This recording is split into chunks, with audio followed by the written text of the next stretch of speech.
Greetings and welcome to another Stranded Deep update video!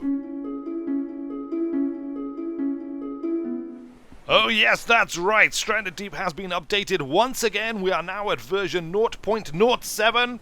It's not a huge update, but I think this is the sort of thing we can expect to see from the Stranded Deep devs for the foreseeable future, which is lots of small incremental updates packed closely together. It's what we saw in the experimental phase when they were updating the experimental branch, and it seems to be holding true now we've moved into the stable branch updates as well. Which is good. Lots of regular updates has to be a good thing, right? Today's update does bring some stuff which we have been missing in the stable branch. Most importantly, perhaps for some, is doors. If you have been lacking your privacy, now you can have it.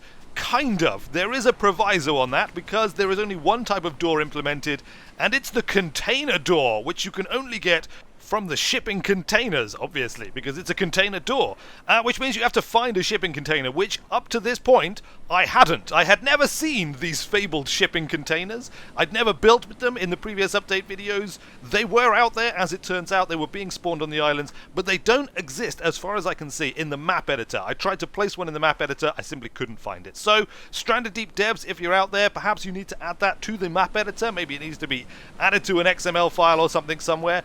Like I said, they do spawn on the random islands, so you can always go and search one out, which is exactly what I did, and I eventually found one over on an island near the starting place.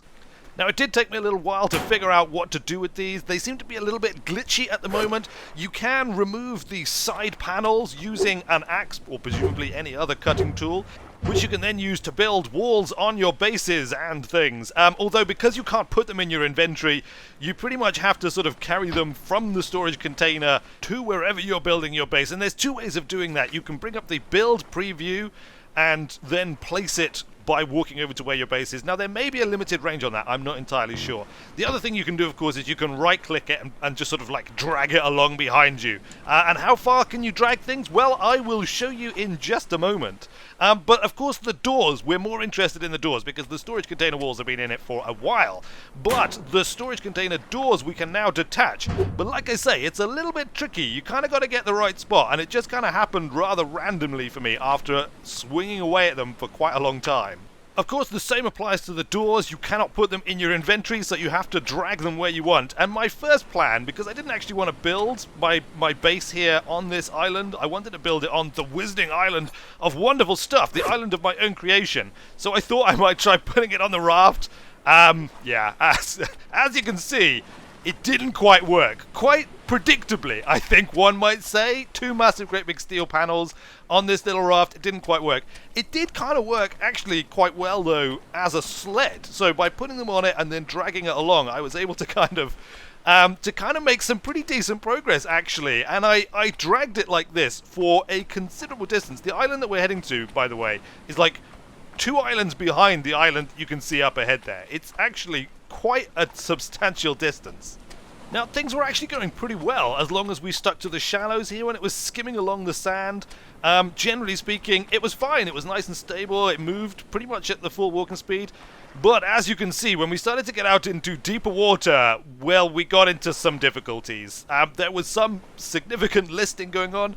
There is a degree of buoyancy here. If this was just a little bit wider, a little bit more stable, I think you'd probably be able to carry this weight on them. But as it is, well, we were kind of like bolstered by a few rocks here, but as soon as we hit the deep water, look, over it goes, tip, and it has completely capsized and dumped my precious load to the bottom of the ocean. Fortunately, the bottom of the ocean in this case is only a couple of feet down. So, considering the fact that the doors are the thing we're most interested in because the doors are what this update actually added, I decided to just take the doors. So I got it on my back like this, and I went for a little bit of a swim.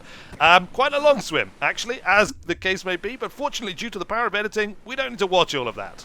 One little interesting glitch I did encounter along the way is that I could see through the water. The water basically didn't render when I was clipping into the doors, which is interesting, and it did kind of highlight something that I hadn't considered, which is, of course, there are sharks in the waters. In fact, there are more sharks in the waters in this update because they've increased the spawn rate from 3 to 4 for both the tiger sharks and the great white sharks. So, yeah, hauling a massive, great big door through the sea hilariously like this, which, let's face it, is, it's a pretty impressive feat in and of itself, but dodging sharks along the way, that might have been too much to ask. Fortunately, I wasn't actually bothered by them. It may be that they simply couldn't see me.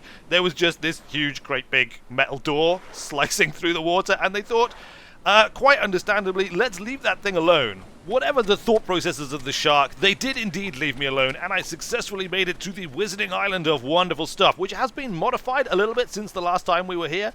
I went in and I created something that I have wanted to have in Stranded Deep pretty much since I started playing this game, and that, of course, hold on, let's just put the container door down here. We'll just leave it there, and I will show you my new cave. That's right, I actually have a cave to live in. Now, it's a little bit rough and ready. I'm not going to pretend that this thing took me a long time. I just kind of slapped down a whole bunch of cliff pieces, rotated them around, cut this little sort of like bit of channel for some water, because I thought that might be nice. As it turns out, I've kind of done it, oops, rather steep here.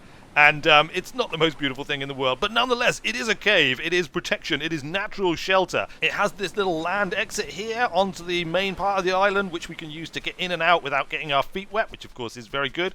And it leads neatly over to somewhere where a wizard has rather handily left a whole bunch of building supplies so that we don't have to mess around gathering all of this stuff. That's right, we kind of dumped it all down. Something else that's worth noting is that driftwood is now a separate material type that comes from the driftwood piles and driftwood logs that you find knocking about the place. Those can only be used to build the driftwood building materials, and you can't use regular wood to build driftwood. And likewise, you can't use driftwood to build the regular wood type of structures, which is nice. Hopefully, driftwood could actually become a replenishable resource as well. I'd really like that if we got fresh driftwood actually arriving on the island each day. So I thought what we've got now is we've got doors and we've got wedge pieces. So we've got a perfect little area at the entrance to the cave that we can have a kind of a door, and then hopefully maybe kind of like wrapping around wedge type pieces to make it nice and sort of more organic looking, more like a kind of something that somebody's just cobbled together. So I started with a regular foundation piece, and then I added wedge pieces on either side to give it that kind of wraparound look.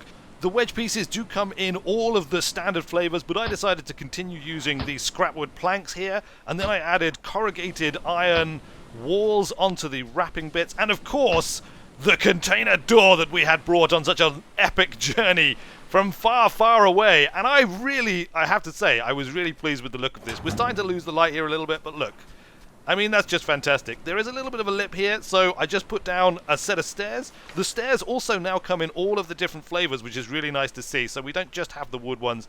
And actually, I went for some steel stairs. Why not? Steel stairs, they're kind of mostly buried in the sand, but they do the job, and they look nice and neat and proper. And they let us enter our base here rather nicely. Sadly, my first attempts at putting some flooring/roofing up didn't go too well because, of course, there was nothing to support it. So I expanded the corridor back through the entrance with the idea of putting walls on either side. I also decided, because it was nighttime, I needed a fire. Because, you totally need a fire. And actually, as it turns out, that became pretty important for cooking food on as time went on, because this took quite a while to build. With supports up on either side of the entranceway here, I was able to build first a little supporting piece of roof, and then some corrugated iron for a nice covered entranceway here, which I think you'll agree is rather spiffy. Of course, I've not finished with it yet. Oh no. Inside, I also started gussying up my new cave habitat, primarily using driftwood, because driftwood is something that was abundant on my island. I, as it turns out, had put down a whole ton of driftwood piles, which kind of makes sense, I think, and it did give me an opportunity to use these resources the way they're meant to be used. Now, something was actually blocking me from building further into the cave. I think it might be because I used some large stones in the roof at that end, and they perhaps project an aura of kind of structural denial, if that makes sense, because of their structural system. Now, I talked about this last time. I would really like to see this addressed and perhaps removed altogether or reworked slightly, because it really starts to interfere with the creativity of what you can do with the game when you have these kind of like arbitrary rules that say just because there is something here you can't place another one, you know, too close to it. I actually get myself into a fix because I put this thing down here because I want to have this kind of like this entrance way on this side covered up with a little bit of tarp wall, but then as I start to expand the middle part of the base, it winds up getting in the way, and it's just frustrating and it's just annoying. So maybe think about that again, Stranded Deep devs, if it's not too much bother. Something else which is worth mentioning is that climbing palm trees is back. Now, this didn't actually come back in this update. Came back, certainly it was in the previous update, I just forgot to mention it. It may have come back at some point during the experimental. I'm not entirely sure. However, it seems that the placed palm trees that you place in the map editor don't automatically generate coconuts, which of course is a bit of a problem if you are relying on coconuts to survive. Fortunately, I had also put some potato plants down on this island, so pretty much I spent the entire time eating potatoes. I couldn't eat them raw, obviously, because apparently that makes you sick. Pretty sure I can actually eat a raw potato without getting sick, but nonetheless, you have to cook the potatoes, which is fine. They do really give a very small amount of hunger back, though, so I did spend quite a lot of time harvesting, cooking, and eating potatoes in order to be able to build this little base. Of course, there are new wedge-shaped floors as well, floor sections to go with the wedge-shaped foundation sections so that you can build second stories and third stories and fourth stories and indeed as many stories as you want.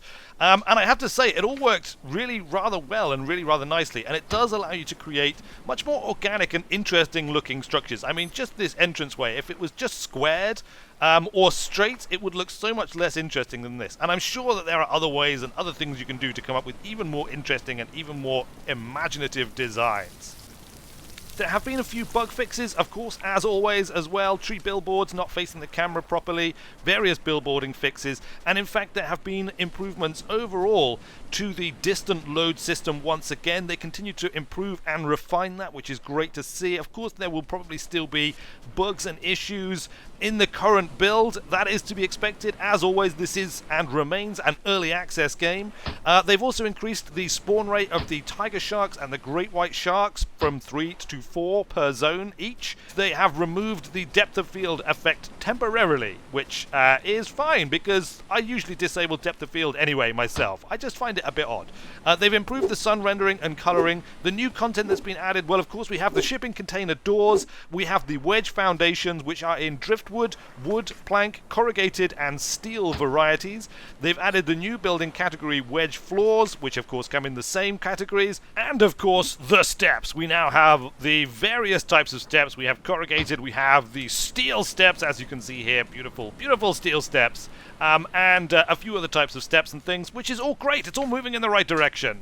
I have to say, though, after about an hour or so of messing around, I was having a great time. I love the new building system. I love the new wedge shapes. They add a lot of variety to it. I'm looking forward to the different material types having different properties and influencing the survival game more and more. Of course, we will have to wait for those changes to come down in the future, but Stranded Deep is moving in the right direction and it is picking up pace, which is great to see, and I'm really excited for the future of this game. Again, it's really coming along fantastically. If you have enjoyed this video, then by all means hit the like button if you feel so inclined, and or subscribe to keep up to date with future Stranded Deep updates, which of course I will be covering, along with all the other stuff that I do on the channel. But until then, thanks a lot for watching, everybody. I have been Weird Wizard, and I will see you later.